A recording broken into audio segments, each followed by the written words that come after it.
Yeah, let me just make a note on record here that if I have the limit, L'Hopital has to be 0 over 0 or infinity over infinity. Let me see if I can think of... if I have... what was it going to 0, wasn't it?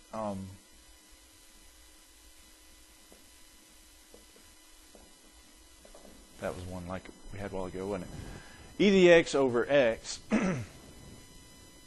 Well, in this case, this is not L'Hopital because it's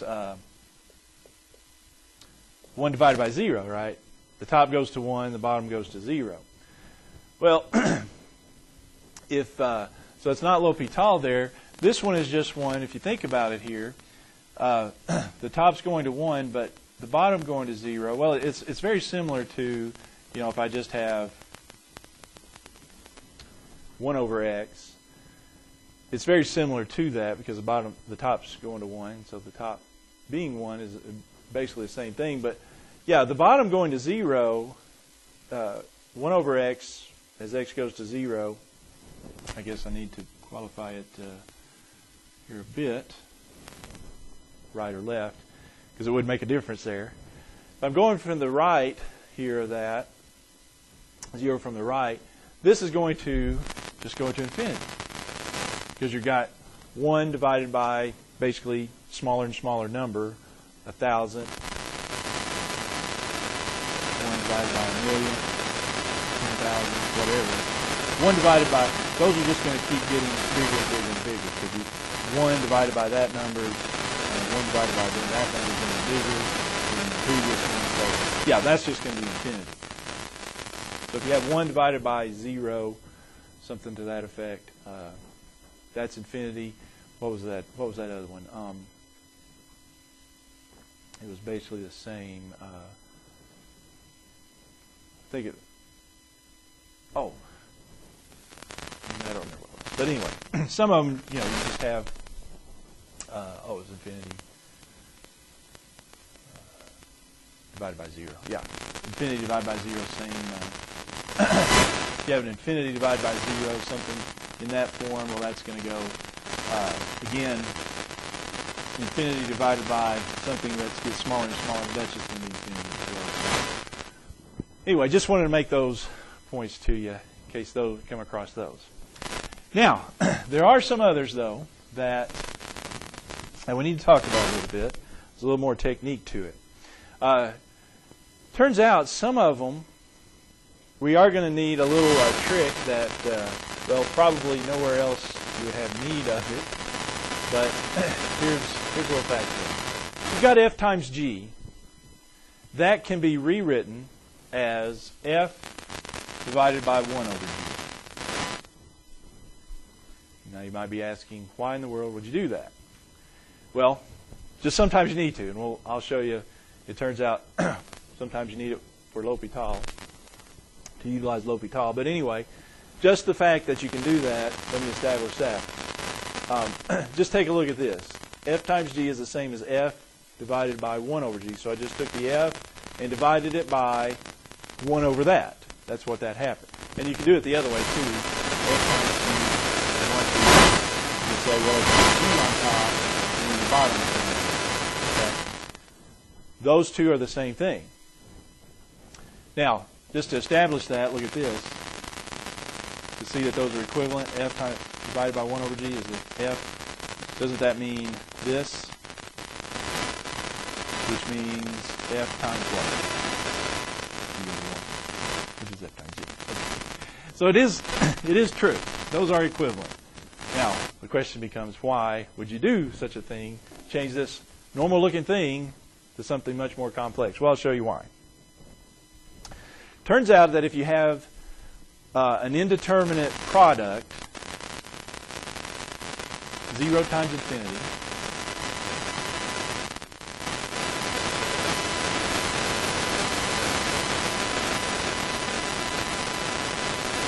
we're going to utilize our little change right there, change f times g to something else. But it's 0 times infinity. Now, instead of 0 over 0, instead of infinity over infinity, we're going to have 0 times infinity. And the reason that's indeterminate is because that's not always going to be 0.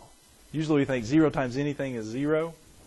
That's not always the case. It may very well be 0, but it is indeterminate. There's some issues, some things you have to look at to determine if it is. Let's take a look at one. Take a look at limit x approaches 0 from the right with x times ln of x. Don't I have there 0 times infinity? Because this goes to 0. Obviously, it's x, so that goes to 0. And what does ln of x go to as x goes to 0 from the right? Well, again, if you have to, think about the graph. Here's ln of x. So as x, it goes to negative infinity, as a matter of fact, doesn't it? So that's what we're saying. This is an indeterminate product because I don't know. It may go to 0. It may go to something else. We just have to look at it. It's indeterminate. We don't know just by looking at it what it is, like some things we do. Okay? All right. So what we're going to do is we're going to utilize this right here. I'm going to take this f times g, and I'm going to rewrite it as f divided by 1 over g. And matter of fact, actually I'm going to use this one. Okay. Let's use that one. G divided by, in other words, I'm going to take the g, leave it up here.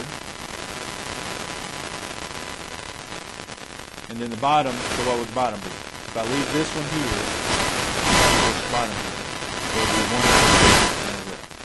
Okay? Now why would I do that? Well, notice now we have a L'Hopital because this is infinity, well, it's negative infinity.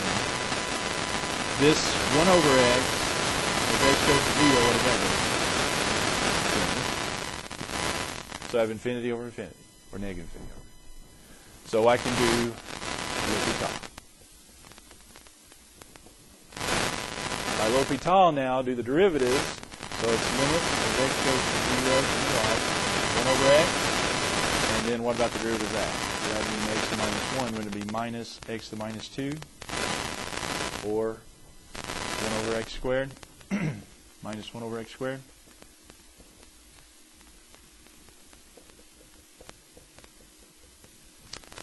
Now, the thing about this one is, I can do a little simplifying here, right? Because that's the limit as x approaches 0 from the right, 1 over x, divided by negative 1 over x squared, or, in other words, times x squared over 1, negative.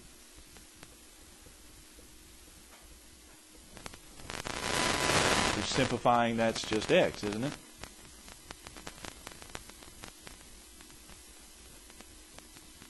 Negative x. This simplifies to just be minus x. With me there? Cancellation. X goes into x squared, leaves me an x. Okay? So as x goes to 0, now I can say what that goes to. It goes to 0. Okay. So there is one instance where 0 times infinity is 0. Won't always be the case, though. Just note that. Okay? Let's try another.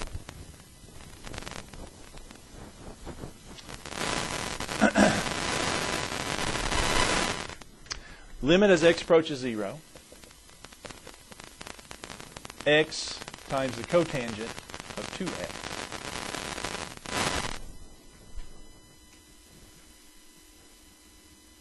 Now this one, again, might be one. You might want to look at a little graph. Of course, x goes to 0, so x goes to 0. But what about the cotangent? What is the limit of cotangent x goes to 0? Cotangent 2x.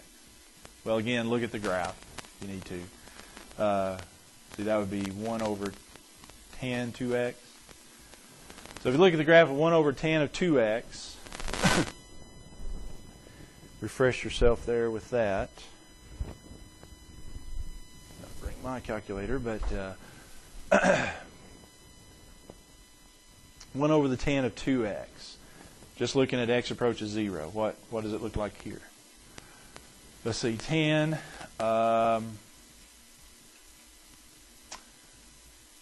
tan does this. And so flip that around. There'd be an asymptote there, so this would be that. So is it like this? Other way. All right. Yeah, cotangent. Yeah. Now I remember. All right. So anyway, that's infinity, isn't it? As you go to 0, cotangent 2x goes to infinity. So we do have a 0 times infinity. And so the trick is, whenever we have that 0 times infinity, to do the f over 1 over g thing, or vice versa, g over 1 over. Which way do I want to go, you think? Well, let me just tell you here. Let's go the other way in this case. Let's leave this as on top. So the bottom would be what?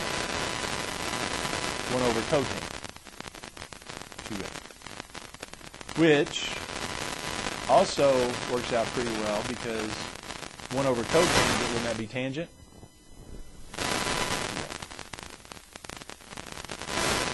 Which is just kind of, if you think about it, just kind of rewriting this anyway. But anyway,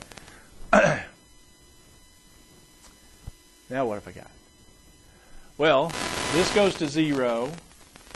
Tangent of 2x, so if we back up and do tangent of 2x graph, that's going to be the one, like that. So as we approach 0, tangent approaches 0, doesn't it? So this is 0 over 0. What does that mean? L'Hopital. L'Hopital it.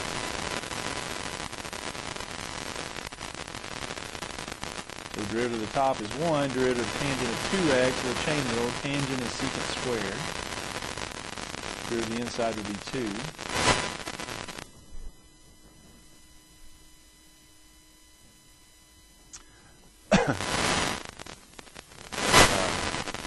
Now it's just really substitution.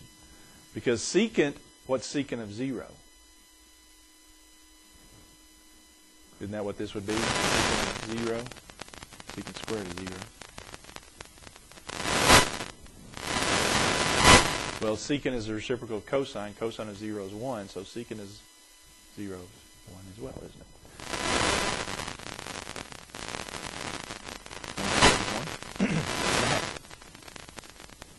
So that's what I'm saying. 0 times infinity here is a half. It's not always 0. Okay.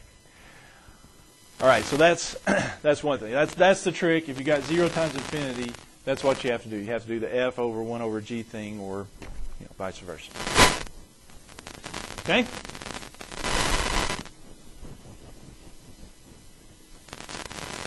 All right, here's another indeterminate point. What if we have an indeterminate difference, infinity minus infinity? Now, if we had infinity plus infinity, hey, that's no problem. I can spell.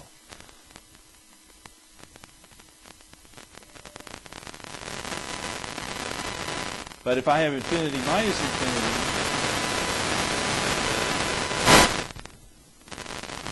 zero? Maybe, maybe not. If it was infinity plus infinity, if we had something getting bigger and then we added something getting bigger to it, obviously that's going to be infinity. But infinity minus infinity, they don't always just cancel out and give you 0. So that's what we're saying. You have to do a little trickery here, or technique. Okay. Let's take a look at the limit as x approaches 0 from the right again. 1 over sine of x minus sine of x.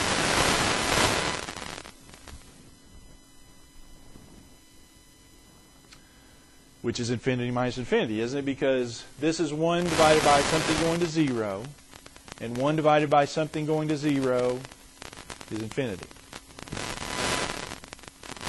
1 over x, same deal. 1 divided by something going to 0, that's infinity. So this is infinity minus infinity. Which might be 0, it might not be. We'll just have to see.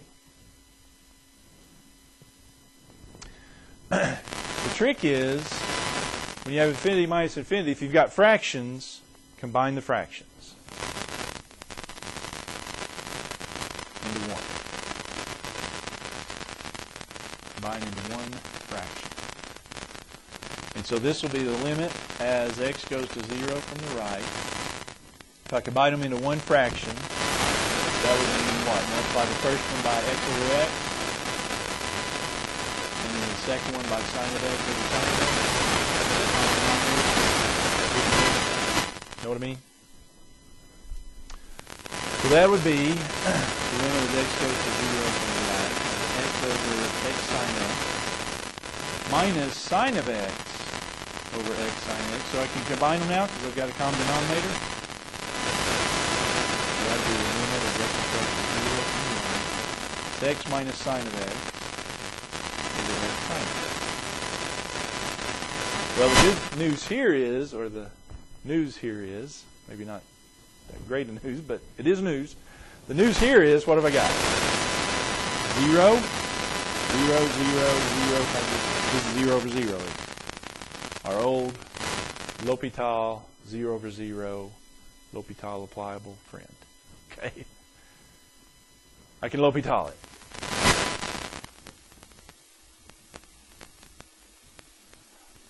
So it becomes the limit as x approaches 0 from the right. Limit of that's 1. Limit of that is cosine. I mean derivative, sorry. Derivative of x is 1. Derivative of sine is cosine. Now what about the bottom? Got to use the product rule.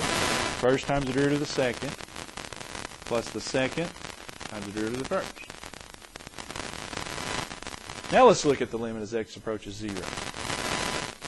That will go to 1. That will go to 1. To 0. That will go to 0 times 1. Whoops. Not yet ready to. So this is 0. Bottom's 0 still, isn't it? Bottom's still 0. But we do L'Hopital once more, I think we've got it. Because I can do it again, L'Hopital, because 0 is 0. All right, so that'll be the limit as x approaches 0 from the right. Derivative of that 0, derivative of that's minus the sine, so it'll be positive sine x on top. Product rule again, once again on that, so it'll be first times the derivative of the second, plus the second times the derivative of the first, and then plus the derivative of sine is cosine. Now I think we're ready to evaluate because the top is 0, but the bottom is not 0 anymore. X times minus sine, well that's 0. Cosine is 1 as x goes to 0. So I've got 1 plus 1, so I've got 0 over 2. Hey, that's 0. Turns out this infinity minus infinity is 0.